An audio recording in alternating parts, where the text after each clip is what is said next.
But we must bid Alola to Alola. And we return to Kanto, where all of this began. For Let's Go Pikachu and Let's Go Eevee. And thank Arceus, this is a small game. Let's see how the post-physical specials split, but the lack of abilities treat Kanto. We will also not cover the Gym Leader rematches, because they are not the same thing as the Elite Four rematches. Again, not going to cover them. We haven't covered them in previous games. We're not covering them here. Wakanda Forever with his Geodude, which is not bad. It is defensive for early game, and regardless of which game you actually are playing, it is defensively advantageous against the starters, both physically, both with its natural bulk, and just by typing, even if it isn't exactly the most damaging Pokemon in return. Onix is actually much better. Stab, Rock Throw, solid bulk, and actually quite good speed for this point in the game, actually. Misty is quite strong. Psyduck, while not great, Starmie is a beast. It is very fast, has actually pretty great bulk for this point in the game, and the Brutal Scald. That is very cool for this early with how powerful that move is. Slywave is not exactly the greatest, its power is random, but it also does not have type effectiveness reduction, so there is things with that. It's odd, but still, Starmie is quite strong. Lieutenant Surging up next is Voltorb, which is just bad, decently powerful move in Thunderbolt. It is good for setting up screens, but that's all it will really do with its speed. Magneton, though, he's actually quite powerful. Respectable stats, excellent type combination, and with a light screen blocking its naturally poor special defense, its Thunderbolts can be quite brutal, and Sonic Boom for hitting ground types is also very strong. Raichu is quite good. It can take hits quite well, deal some pretty good damage, a great Thunderbolt high speed, even if Double Kick is not the greatest thing in the world. Erica is just a monster. Keep in mind, Mega Drain in this game is base 75 power, and her Pokemon are not bad at this point, especially with how bulky Vileplume is. Koga, very stally as ever, and it's great. Protect Stall with poison on bulky Pokemon such as Weezing and Muck, with pretty good stabs, and good moves to Stall, with of course some decent things. With at least having Sustain and a Psychic warding off Venomoth, it actually is quite good. Especially with its coverage, protect, got the residual damage from allies, pretty good around. Sabrina is actually quite terrifying though. Mr. Mime with screens, fantastic for things it can actually set up, as actually few things in Kanto can actually wall it. It can set up those screens quite easily, and also very few things of course threaten Psychic types. Psychic on every single one of her Pokemon, and a Yawn, Calm Mind, Surf, Slowbro is actually quite beastly. Jinx, while not great, anything beyond just a Psychic Beat Stick, Alakazam is fierce, though Nightshade is not exactly great. Blaine's Magmar does bring the heat with a pretty strong flamethrower. Rapidash is blazingly fast with a brutal Flare Blitz. Same of Fire Blast on his Ninetales and Arcanine with just an all-around good moveset. Giovanni's Gym Battle is also actually quite good. Dugtrio is fast and has a mean Earthquake. Super Fang and Earthquake on Nidoqueen is very great, taking advantage of its excellent bulk to deal solid damage that is not depending on its damage stats. Nidoking has great stabs plus a brutal Mega Horn, and even though Horn Drill is rather so-so, Rhydon is actually quite fantastic with 3 moves, 2 of which are excellent stabs, and as we've been over, Mega Horn is just fantastic. Now onto Team Rocket. First off, we have Jesse and James. Yes, they count as important battles because even though they only have 1 Pokemon each, this is a multi-battle, one of the very few instances where you actually have double battles in this game. Ekans is not bad, but it is especially weak for this point in the game with its moves, and Coughing is just not great since it can't stall. The same actually applies for the second battle, but at this point Arbok and Weezing are actually quite decent, because they actually have quite good stats, and they do actually have status, but it really isn't enough to make it work. Plus, only Poison Jab is a good move. Third, they are actually a little better. Better moves on Weezing, Arbok is the same, it's not overly great, but it is better. The fourth fight, not so great. Yes, Yes, nice moves on the team, but still, they only have 2 Pokemon and their stats have started to really fall off by here. The same is true for the 5th fight. It's just an upgraded version of 4, up-leveled version of 4, same moves, not much to say. Post-game. The reason I bring them up here and I didn't bring them up in yellow is because, as we've been over, they are one of the only instances of double battles in this entire game. They're kind of special for that reason. And back in yellow, they were basically just treated as regular run-of-the-mill grunts. This does differentiate them and actually does give them a little bit more of an importance. Now, Archer. His first fight is actually not bad. Weezing is actually quite bulky. It does have actually some decent moves. And Golbat is not especially terrible. It is fast, and it actually does have some decent stats for this point in the game.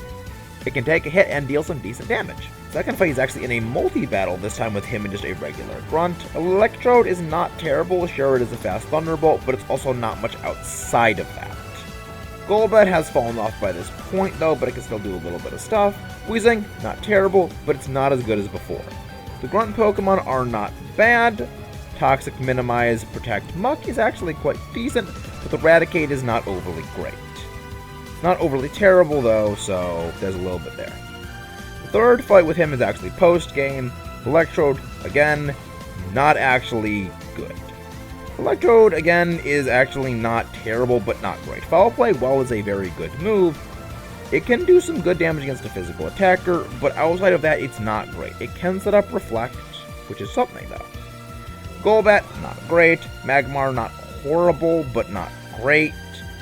And Weezing, while it is still bulky, it's not especially good on its own. Not a whole lot of good things going for it. Now for your rival traits. First match is actually not too hard, and this is simply because your starter will naturally always outstat him. Same actually does hold for his second fight. The third fight where things do get a little bit better. Outside of Pidgey, which is not great normally, his Oddish is at least a little decent because it actually has decent stats and decent moves, but the starter, again, you're still outstatting.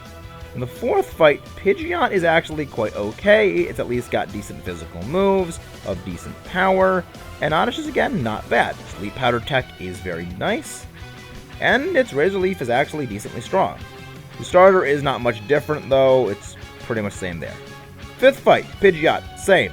Oddish has evolved into the Upwinded Gloom, so it is quite respectable, and by now his Eevee will have evolved into a Jolteon, and his Pikachu evolved into a Raichu. Both of which are actually quite good for this point in the game. Next, sixth match, Pidgeot is not good. It's not a great special attacker, and by this point, it's really not keeping up with just the stats. Vileplume is great, it is decently bulky, Petal Dance is very strong, and Toxic is hardly bad for it, even if Acid is quite weak. Marowak is decently bulky, and Swords Dance, with its bulk, can actually be very terrifying.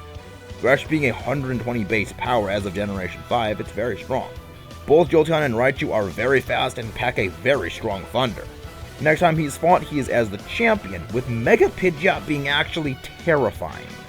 Having some of the highest stats available in the entire game, blazing speed, excellent special attack.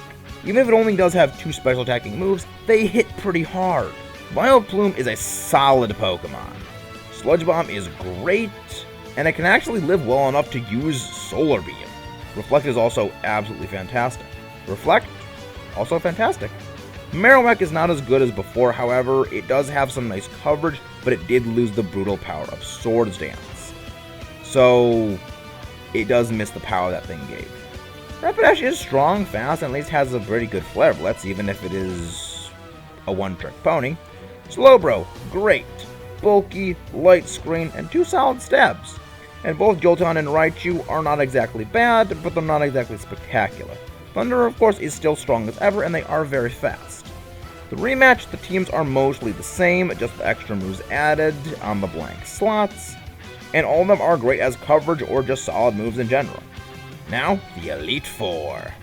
Lorelei up first. Dugong is actually not bad, it is bulky enough, and its moves are actually quite good for what it is. Jinx is quite strong, Blizzard and Psychic are frighteningly strong, and Cloyster is not bad. Bulky physically, good special moves, weak specially defensively, but it's not bad. Slowbro, great bulk, great moves, respectable power. And actually, Flamethrower is actually some pretty nice coverage. Lapras, fantastic. Bulky, great moves, good offense to back up that bulk. Not much needs saying for being that. Bruno up next, and Onix is actually not terrible. It's fast enough, has decent things it can do, though it is very frail from the special perspective. It can at least do some things to flying types with, of course, rocks. And also can set up stealth rocks to, of course, support the rest of his team. Now, Hitmonchan is not exactly great. It doesn't have the greatest of moves, and it doesn't have stab, but its coverage is at least neat. It also is decently bulky for what it is. Hitmonlee does have some very nice moves, so it's hardly bad. Poliwrath is actually quite good. It is bulky, and it does at least have some solid stabs, and Body Slam is, of course, some nice tech. Machamp, great moves, great stats. There's really not a whole lot to say about Machamp. Agatha is not great. Arbok is not too bulky or really even too offensive, but it can at least take a hit and maybe get a glare off if it's lucky. Gengar is solid. It is fast, has a great special attack, and Will-O-Wisp is some great tech. Golbat is, though, not great. Sure, it's fast, but it's not a great special attacker, and it's got an okay-ish crunch. Her Weezing is not great, but it's not horrible. It is bulky enough, and it does at least have a nice moveset. The last Gengar is actually similar to before, just Dazzling Gleam replaces Will-O-Wisp. It's more aggressive, less techy. Last up is Lance. Seadra is bad. It is frail even by this game's standards, and it really doesn't hit too hard. Aerodactyl, though, is frighteningly fast, has a great Rock Slide and a brutal Earthquake for some great coverage. Gyarados with Waterfall is absolutely fantastic. Charizard, pretty fast, great special attack, good special moves, hardly bad. Dragonite, solid bulk, good stats, and an even better Brutal Outrage. After the first time through, rematches are available, with pretty much just strict upgrades across the board. Everyone keeps the same movesets as prior, except the blank slots have a new move slotted in, and a new Alolan form Pokemon is given to each member of the Elite Four. So the same applies, it's just strictly better. Lorelei received an Alolan Sandslash with a very good addition. In fact, it has great moves, pretty good stats, even if it doesn't have great special defense. Bruno has received an Alolan Golem, backing up his team with its great moves, great type combination, and some of his Pokemon have received a little bit of different moves, trading out some moves for even more powerful ones. Agatha is not great. She did add an Alolan Marowak, which is not horrible, but the fourth moves also added were not especially great. Lance, again, everything was just strictly upgraded. New moves, he even has a Mega Charizard X now, which is terrifying, with a pretty fantastic moveset. Alolan Executor is pretty great. Mega Drain's base 80 power is great, has excellent stats, and pretty good moves. In addition, there are super bosses in the form of green, blue, red, and of course, the as always Morimoto, who we'll be starting off with. He's actually pretty good. Kangaskhan is actually very strong, very good stats. Flareon is actually not terrible. It does have a very strong quick attack, and it has two pretty good physical moves. Vaporeon is very bulky, two great special moves, and Jolteon is great with Thunder, Shadow Ball, and not much else needs to be said for that. Machamp, very solid moves and stats. Dragonite is okay. It's not overly great, but its special attack is actually very good for what is available here, especially with those moves. Up next, we have Green with a fantastic bulky Clefable. Both screens. Fantastic. Gengar is great. Fast. Great special attack, especially if those screens are up. It's terrifying. Will-O-Wisp is some great tech. Victor Bell is pretty okay, not overly stellar, but it's not bad. It actually has some decent moves, which are not bad. Ninetales, great moves, fast, good stats, pretty good. Kangaskhan, again, pretty good. Great stats, good moves, not bad. Last up, her Mega Blastoise. Terrifyingly amazing stats across the board in both great bulk and offense. Excellent special moves and Fake Out to allow it to get the first turn Mega off with its speed. Blue, he's actually fought twice in the game, earlier in Silph Co, where he just has an Execute and a Charizard. Not exactly great, you're seeing that right here. Really not much to go over there. But in this thing, he's got a good team. Tauros is actually very solid. It's fast, great attack, and actually pretty solid bulk. Alakazam, fast, great special attacker on the frail side, but it has foul play for hitting physical attackers quite hard. Gyarados is fantastic as always. Executor is pretty good, and screens are great. Aerodactyl, fast, great move, strong rock slide, and Mega Charizard Y is a nuclear special attacker with great speed. And it's not frail by any means. Plus a very stellar moveset. And up last, Red. Pikachu is back. Champ has two great physical moves. The two special moves are a bit odd though. Arcanine, stellar, Will-O-Wisp, and two great moves. Not bad. Physical Lapras, it's not bad. Bulky and priority to give some good tech. A Toxic, Rest, Protect, Snorlax, very solid. Running out with a Mega Venusaur, solid stats all around. Leech Seed, Amnesia, frightening to give some healing. Mega Drain for sustain as well, and Sludge Bomb, pretty great. And we're not going to be going over Mina because she is just a bottle cap grinding spot, not really anything important to go over. So, how does this game actually stack up? I'm aware this game does have its version of EV's awakened values, and that yes, many teams may have these. I was not able to find a conclusive list of what they are, but even if they were shown, that doesn't change the ruling. This game is easy. Even considering the fact that Kanto Pokemon available to use are not as strong as Pokemon in later games, these teams are especially not great, considering the Pokemon available. Yes, they actually are pretty decent for what they are, but they're still not overly great. Especially when you get things like the Elite Four, not exactly super stellar. Remember, abilities are lost here, and items are as well. Abilities did kind of give a lot of these Pokemon some pretty good things, and many of their stats also aren't overly great. Rarely do things get into the territory of being stellar until we get into post-game, and even then, there's not many super stellar things.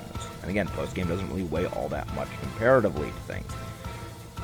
Nothing is really good on a consistent basis.